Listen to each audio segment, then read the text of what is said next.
sawa ang mga pangako. Simpleng-simple lang yung pag-iisip namin eh. Ang prinsipyo kasi namin, ang isang public servant, lalo na ang isang presidente, dapat nagsisilbi siya sa interes ng mamamayan. Laging napapako sa pagtitiwala ay pumapatay. Nakakapagod din ang umasa, lalo't ang bituka ay walang laman.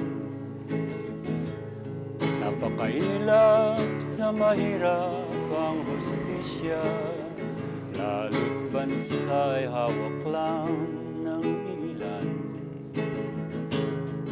Nag-people power one, nag-people power two, ang buhay natin di pa rin nagbabago.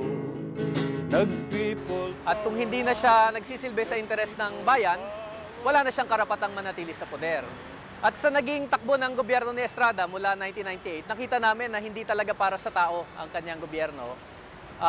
Bagkus pa, napakatindi ng korupsyon, napakatindi ng katiwalian, napakatindi ng abuso sa kapangyarihan, at saka yung pagpapakatuta niya sa mga dayuhan, lalo na ng mga Amerikano.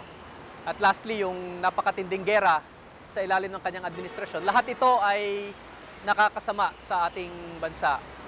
At wala nang ibang kailangan pang hantungan nito o wala nang choice ang mamamayan kundi alisin si Estrada kahit na hindi pa tapos yung kanyang term. Yung popularity, syempre, sa panahon ng eleksyon yan. No? At syempre, yung pagiging artista ni Estrada ay nag-contribute ng malaki sa pagiging popular niya.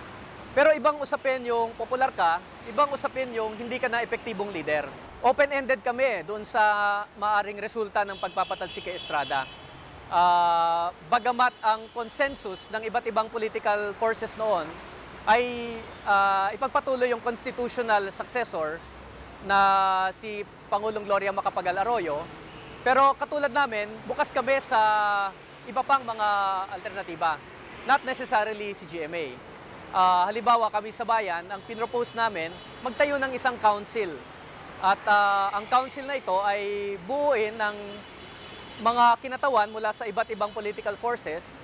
At ang trabaho nila ay magsagawa ng reforma sa lipunan and to prepare for another set of elections.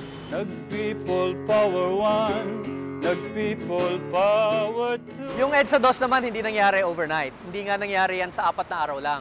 Nagsimula yan as early as 1999. Nagsimula ito doon mismo sa bago pa man naupo si Estrada, yung pinipilit niya na ilibing si Marcos sa libingan ng mga bayani. Ang sinundan nito yung nangyari sa Philippine Airlines, kung saan yung mga manggagawa dyan, inapi ng husto, pero sa halip na pumanig sa manggagawa ang gobyerno ni Estrada, pumanig ito sa may-ari ng PAL na si Lucio Tan. Nagkaroon din siya ng banggaan sa mga teachers dahil ayaw niya ibigay yung mga dapat lamang sa batas ay ibibigay ng mga amelioration pay sa mga teachers. At sunod-sunod pang mga issue yan na lumalabas talaga ang gobyernong ito ay hindi pumapanig sa side ng mas nakararami. Kaya ang nangyari dyan, naipon yung mga issue laban kay Estrada at yung mga sektor na tumututol kay Estrada hanggang dumating na noong 2001 nang hindi maresolbahan ng Senado yung impeachment case, napilitan yung taong bayan na lumabas sa lansangan para doon na lang ipagpatuloy yung laban. Yung nag-hijack sa EDSA 2, ito yung grupo nila Pangulong Gloria Macapagal Arroyo, ay nagtaksil doon sa pinaglaban namin sa EDSA. At masasabi ko outrightly na kabaligtaran ng expectations ng tao ang naging palakad ni Pangulong Arroyo. Unfortunately, ang pumalit sa gobyernong Estrada ay gobyerno pa rin ng mga elitista. At gobyerno pa rin na parang hindi natuto sa mga leksyon ng EDSA 2 at EDSA 1. Kasi yung EDSA para sa akin, ito yung pagtatangka ng mamamayan na to take matters into their own hands. At mag-initiate ng pagbabago sa sarili nilang lakas at sa sarili nilang pagkakaisa. Kasi ang mga institusyon natin hindi na kaya eh. Hindi na kayang ibigay sa tao yung pagbabagong hinahanap. At least yung taong bayan, gumagawa ng paraan.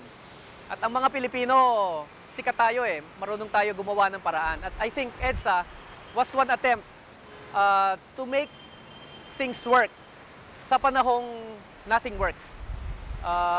Kaya nga lang, hindi, yung what happens after EDSA, yun yung nagkakaproblema pa tayo dahil hindi nagiging tuloy-tuloy yung pagbabago. Kaya para sa akin, mahalaga yung EDSA dahil ito yung sumasalamin sa kagustuhan ng mamamayan na magkaroon ng tunay na pagbabago sa lipunan.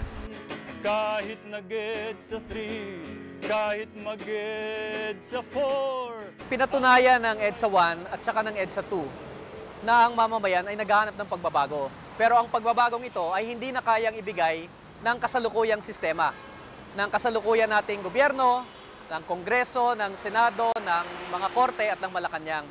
Mukhang kailangan na ng pagbabagong hindi lang pang-eleksyon. No, yung pagbabago na magbabago mismo yung itsura ng ating gobyerno, yung istruktura ng ating lipunan, yung orientasyon ng ating mga institusyon. Ngayon, hindi naman ito kayang maganap sa loob lamang ng isa o dalawang EDSA. Kaya tingin ko, may mga kasunod pa ito. No? Makaka-expect pa tayo ng ganitong klaseng mga pagkilos ng mamamayan dahil nga hindi naibibigay ng kasalukuyang mga institusyon yung mga pagbabagong hinihingi ng taong bayan. Yung EDSA mismo mas magulo na, mas polluted, marami mga flyover na magugulo, mas matindi ang traffic. At tingin ko, ganun din yung Pilipinas. After EDSA 1, after EDSA 2, mukhang mas magulo rin. Hindi nawala yung graft and corruption, baka nga lumala pa. Andyan pa rin ang gera, andyan pa rin ang matinding kahirapan, saka yung kawalan ng oportunidad. Pero, tingin ko naman, ang mamamayan ay mas may kakayanan ng mag-isip. No? At pangmahabaan naman ito eh. I think in the long run, after EDSA 1, after EDSA 2, after 2 or 3 more EDSAs, mape-perfect na natin yung ganitong klase ng pagbabago. Tingin ko nga, practice makes perfect. So, nakakadalawa na tayo. Baka in the succeeding upheavals, ay mas tama na yung gagawin natin. Pa rin magbabago. Kahit mag-people power, tayo ang talo.